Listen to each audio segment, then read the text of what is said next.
Welcome back to the Auto Ranch. Today I'm going to go over the things I like best about the 23 GR86 Special Edition and a couple of the things that kind of annoy me. It's not really intended to be a 5 best and 5 worst like a lot of people do. There's really not that many things that I don't like, and I will give you 5 things that I do like just because that's kind of what came to mind. I've had the car now for probably about 2 weeks. I've only had time to put a couple 100 miles on it, but enough to get a feel for it and get it out and photograph it and share it with some other people, particularly online. So, I mean, obviously the first thing that I really enjoy about the car is the color. Solar Shift Orange, as they call it, is a good name for the color. It really does shift. The lighting does kind of shift as the light hits it.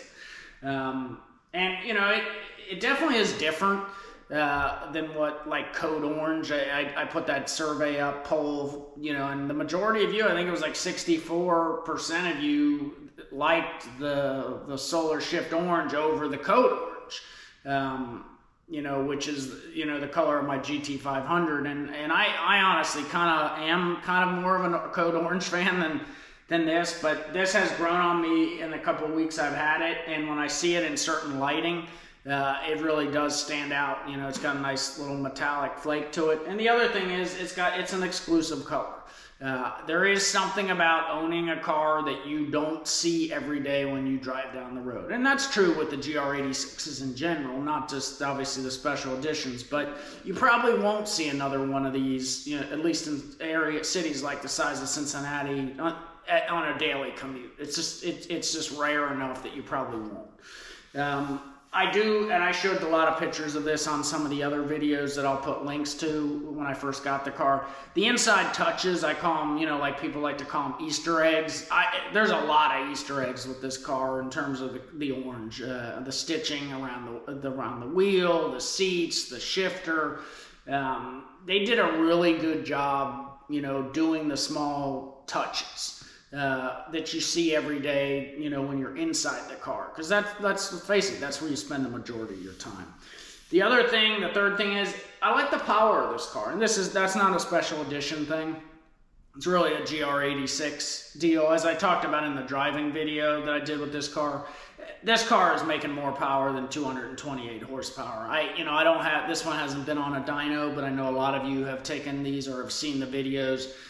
It's definitely got more power than 228. I mean, I've driven enough cars in my life and owned enough cars that, I can say that pretty assuredly that it's got more power than that.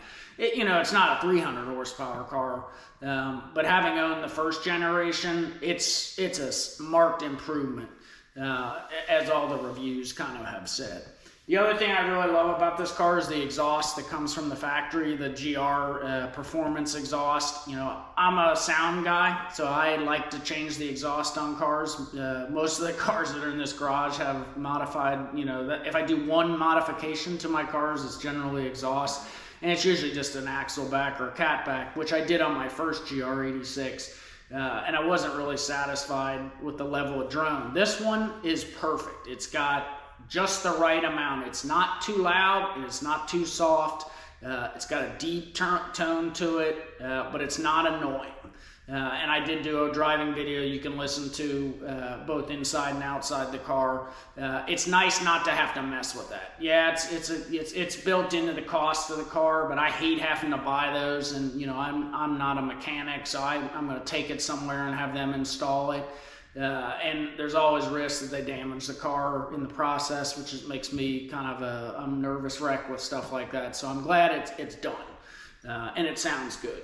And then, the last thing I would say that I really like, I like the wheels. The black, kind of spider type of web wheels. Some people don't like those. They think they're ugly. I actually like them. On some of the Mustangs I've had, I've actually put wheels that are a little different than that, but even the Mach 1 handling package wheels are not too different than this, and those are very popular. So I think they did a good job picking that wheel design. In terms of the negatives, really the only thing that I would say is, and I said this about the first GR86 that I had, it's the brakes.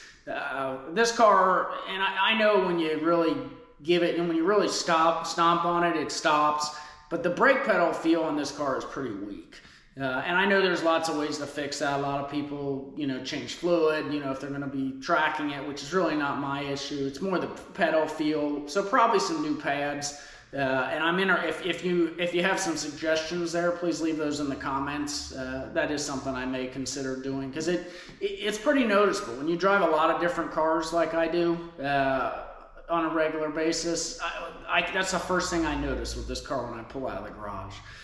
So I wish that was better. The only other thing I would say, and again, this is not a beef on the car.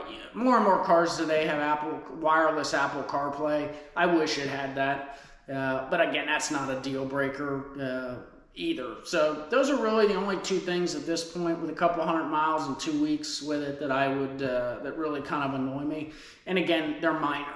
I definitely would buy the car again at this point, and I'll continue to make content around it. And if there's things you want to see with the car, please let me know. I'm happy to provide those, and certainly do appreciate you watching and supporting the channel.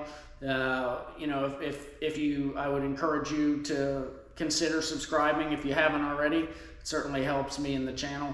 But I appreciate you watching again. Hope you have a good rest of your day. Thank you.